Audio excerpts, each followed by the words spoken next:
Hello అండి. నమస్కారం. సిరి entertainment ఛానల్‌కి స్వాగతం. నా పేరు రోజా. ఇప్పుడు నేను చెప్పబోయే స్టోరీ 'నీ ప్రేమకై ఎదురు చూసే నీ సీత' ఎపిసోడ్ 11. స్టోరీలోకి వెళ్ళే ముందు చిన్న రిక్వెస్ట్. ఈ స్టోరీ మీకు నచ్చితే తప్పకుండా లైక్ చేయండి, షేర్ చేయండి, సబ్స్క్రైబ్ చేసి నన్ను ఎంకరేజ్ చేయండి. అలాగే ఇన్‌స్టాగ్రామ్‌లో కూడా నన్ను ఫాలో అవ్వండి. ఇంకా ఆలస్యం చేయకుండా స్టోరీలోకి వెళ్ళిపోదాం. ఏరా, నీ మరదల పిల్లకి మొత్తానికి నీ డెసిషన్ చెప్పేశావు కదా? హా, చెప్పాను. రామ్ కూడా చిన్నగా నవ్వుతూ అన్నాడు. ఓకే, ఫైనలీ లైన్ క్లియర్ అయిపోయింది. మీ ఇంట్లో కూడా చెప్పేస్తే త్వరగా డుమ్ డుమ్ డుమ్ పిప్పిప్పి చేసేస్తారు కదా అన్నాడు ఆదిత్య. "ఉమ్, ఒరే ఆది, ఏంటి ఆ స్టెప్పులు వేయడం? పద, చాలా ఎక్కువ చేస్తున్నావు నవ్వుతూ మందలిస్తూ అన్నాడు రామ్. ఏరా రామ్, నీకు కూడా సిగ్గొస్తోందా పెళ్ళి అనగానే?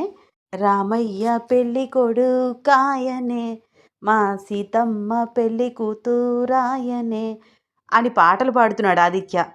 ఒరే బాబు, ఈ పాటలు ఏ కాలం నాటివి? అయినా ఇప్పుడు అంత గుర్తు చేసుకుని మరి పాడాల్సిన అవసరం ఏంటి? కావాలని నన్ను ఆట పట్టించాలని ముందుగానే రాసుకున్నావు కదరా? ఎగ్జాక్ట్లీ. ఇందాకటి నుంచి గూగుల్లో సెర్చ్ చేస్తుంటే వరుస పెట్టి పాటలన్నీ వచ్చాయి. అవన్నీ పాడమంటావా?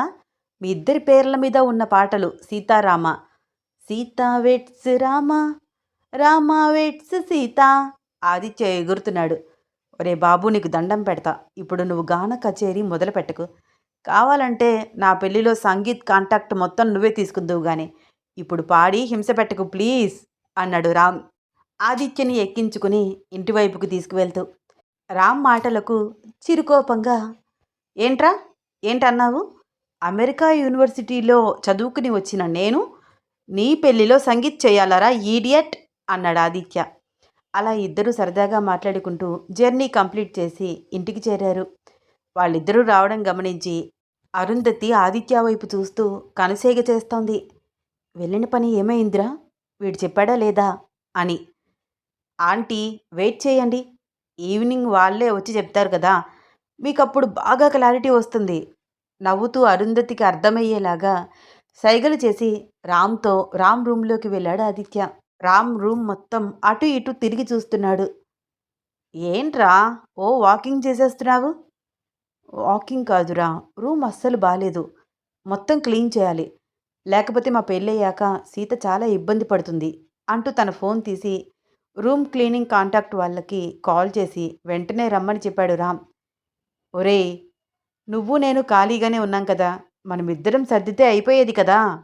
వద్దురా అది, నీ చేత నేను ఎలా పని చేయిస్తాను? అయినా నువ్వు నేను సర్దినా అంత నీట్గా ఉండదు. వాళ్ళు ప్రొఫెషనల్ వర్కర్స్, చాలా నీట్గా సర్దుతారు. సరే పద, భోజనం చేసి మనమిద్దరం క్లినిక్ దగ్గరికి వెళ్దాము అంటూ కిందకి వచ్చి, అమ్మా, భోజనం వడ్డించు అన్నాడు రామ్.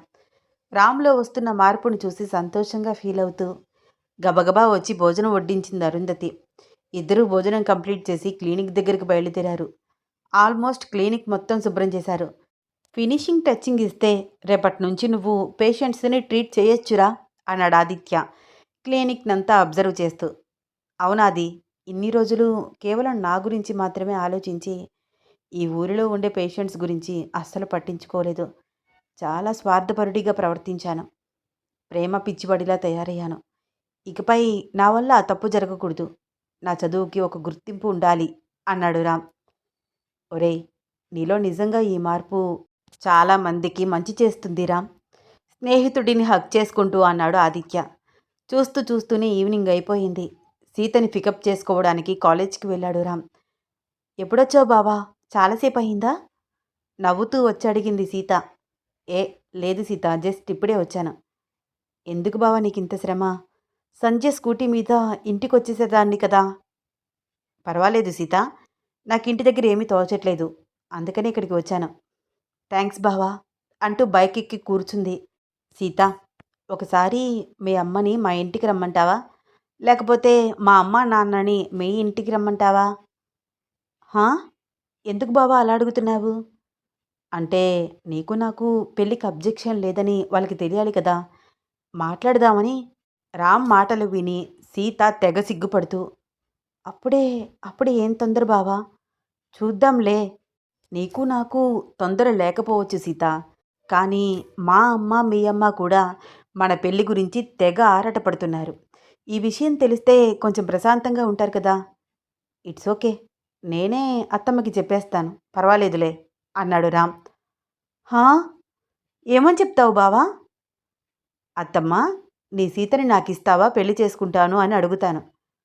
ఆవిడిస్తే నువ్వు తీసుకెళ్ళిపోతావా బావా? ఎత్తుకుని మరీ తీసుకెళ్తాను నవ్వుతూ అన్నాడు రామ్. రామ్ తనతో అంత క్లోజ్గా అంత జోవియల్గా మాట్లాడుతుంటే చాలా సిగ్గుపడుతోంది సీత. బుగ్గలు ఎర్రగా అయిపోతున్నాయి. బావా, నువ్వు నాతో ఇంత క్లోజ్గా మాట్లాడతావని నేను అస్సలు ఎక్స్పెక్ట్ చేయలేదు నవ్వుతూ అంది.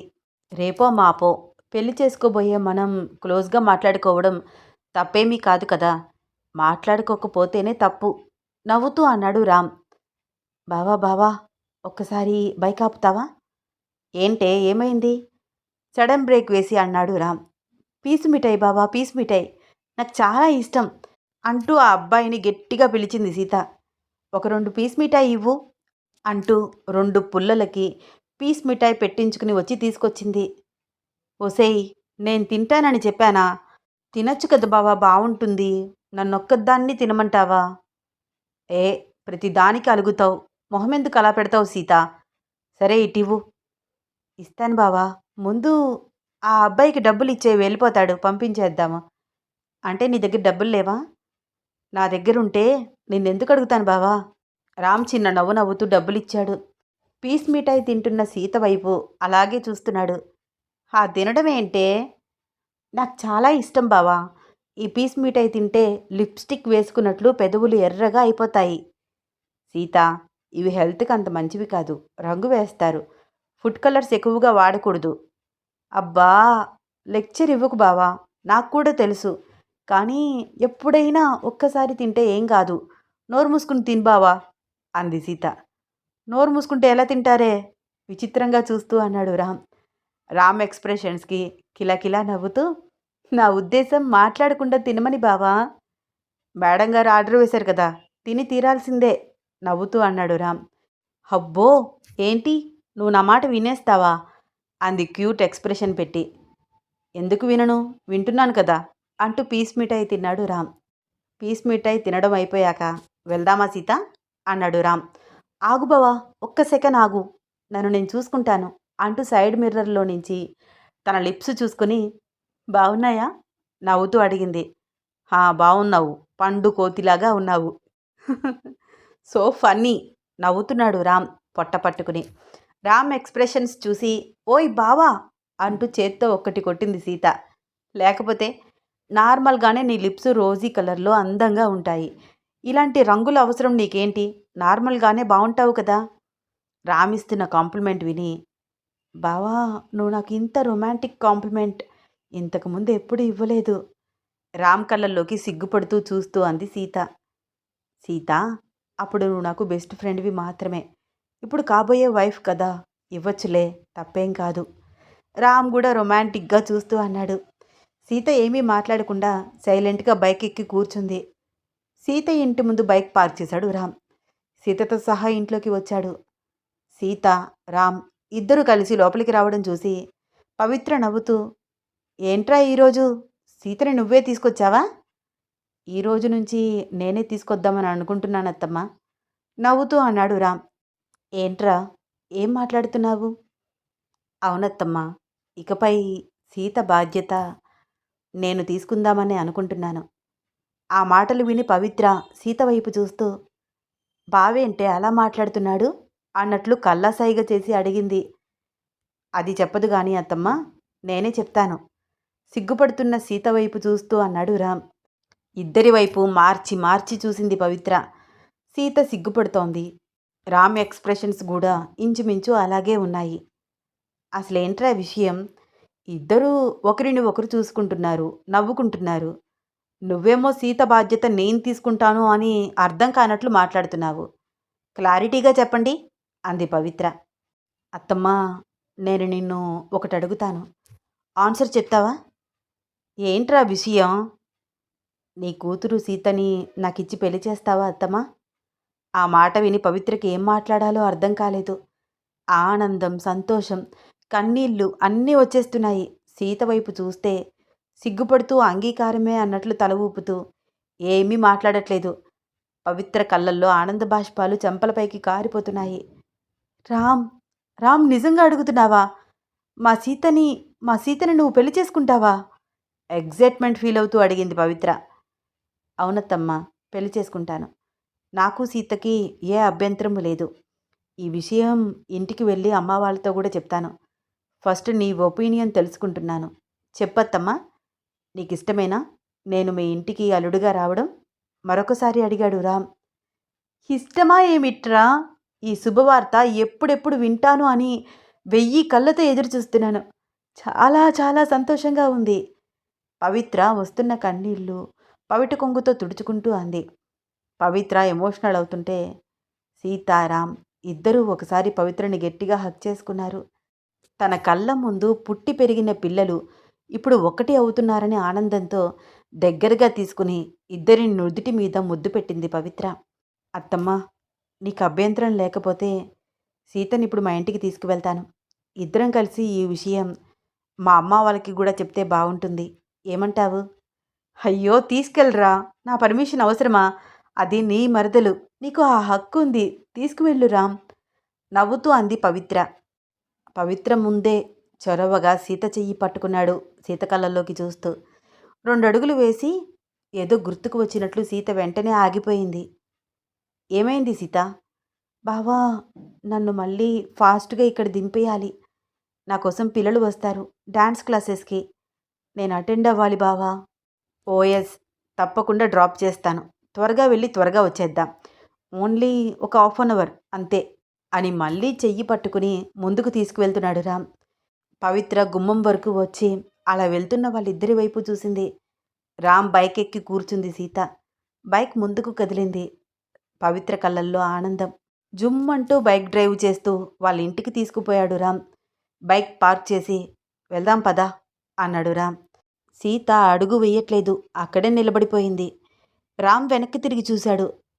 ఏ సీత, రా, అక్కడే ఆగిపోయావు. అది కాదు బావా, మా అమ్మ ముందే నాకు చాలా కంగారుగా, భయంగా, సిగ్గుగా అనిపించింది. ఇంకా అత్తమ్మ దగ్గర ఏం మాట్లాడతాను? నేను ఫేస్ చేయలేను బావా. ఎలా చెప్పగలను? సిగ్గుగా ఉంది. సిగ్గేంటే? మొన్నటి వరకు నేనంటే ఇష్టమన్నావు. అందరి ముందు కూడా చెప్పావు కదా. ఏమో బావా, ఇప్పుడు సిగ్గుగా అనిపిస్తోంది. సీత ఎక్స్ప్రెషన్స్ చూసి నవ్వుతూ, బావుందే, రేపొద్దున్న నీకు నాకు పెళ్ళయ్యాక ఇలాగే సిగ్గు సిగ్గు అని రాకుండా మీ ఇంట్లోనే ఉండిపోతావా ఏంటి అని చెయ్యి పట్టుకుని బలవంతంగా లోపలికి తీసుకెళ్తున్నాడు రామ్. అబ్బా బావా, నువ్వే చెప్పొచ్చు కదా బావా, నేను కూడా రావాలా? అలా అంటావేంటి?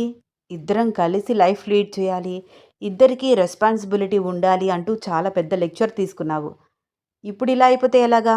నువ్వు నేను ఇద్దరం చెప్దాం రా. రామ్ సీత ఒకరి చెయ్యి ఒకరు పట్టుకుని ఇంట్లోకి రావడం చూసి ఆశ్చర్యంగా అలాగే ఉండిపోయింది అరుంధతి.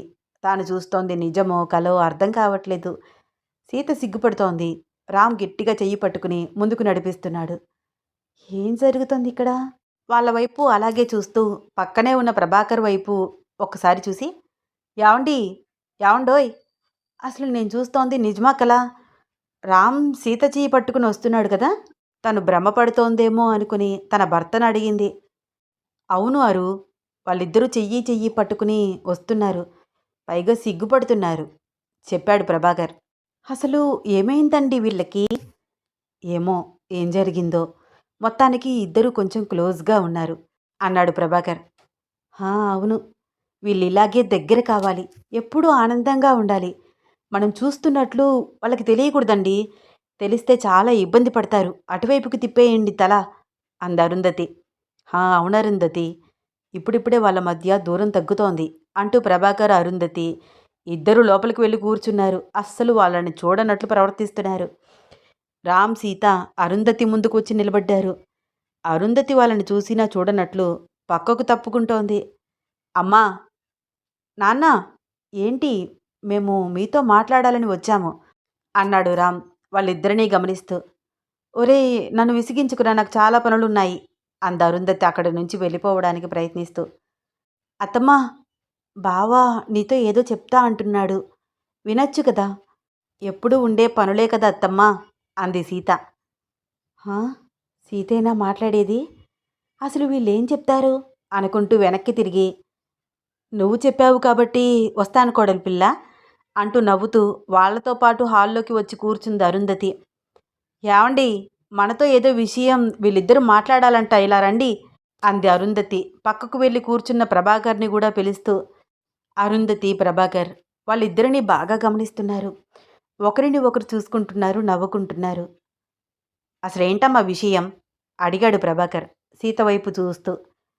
అది అది బావ చెప్తాడు మావయ్య అంది సీత సిగ్గుపడుతూ. సీత సిగ్గుపడడం చూసి నవ్వుతూ, ఎందుకు సీత అంత సిగ్గుపడుతున్నావు? చెప్పొచ్చు కదా. మీ అమ్మగారితో నేనే మాట్లాడాను కదా. ప్లీజ్ బావా, నువ్వే చెప్పవా? అయ్యో అనుకుంటూ వాళ్ళ పేరెంట్స్ వైపు చూస్తూ, అమ్మా, నాన్న, నేను సీతని పెళ్లి చేసుకోవాలనుకుంటున్నాను. మీకు అభ్యంతరం లేకపోతేనే అన్నాడు రామ్ సీత భుజంపై చెయ్యి వేస్తూ. సీత చాలా చాలా కంగారు పడిపోయింది. రామ్ చేతిని తీసేస్తోంది. వచ్చి రాని నవ్వు నవ్వుతోంది. సీత ఎక్స్ప్రెషన్స్ చూస్తూ, అమ్మ సీత, నీకు ఇష్టమేనా అడిగాడు ప్రభాకర్. హా, ఇష్టమే మావయ్య సిగ్గుపడుతూ చెప్పలేక చెప్పింది సీత. ఆ వార్త విని అరుంధతికి కాళ్ళు చేతులు ఆడట్లేదు. సంతోషంతో పొంగిపోతోంది.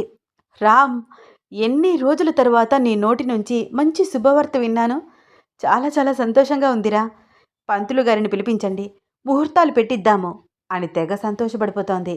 సీతారాం వాళ్ళ సంతోషాన్ని చూసి చిన్నగా నవ్వుకున్నారు. ఈ స్టోరీలో నెక్స్ట్ ఏమవుతుంది తెలుసుకోవాలని ఉందా? అయితే వచ్చే ఎపిసోడ్ కోసం వెయిట్ చేస్తూ ఉండండి. ఈ స్టోరీ మీకు నచ్చితే తప్పకుండా లైక్ చేయండి, షేర్ చేయండి, సబ్స్క్రైబ్ చేసి నన్ను ఎంకరేజ్ చేయండి. అలాగే ఇన్స్టాగ్రామ్లో కూడా నన్ను ఫాలో అవ్వండి. ధన్యవాదాలు.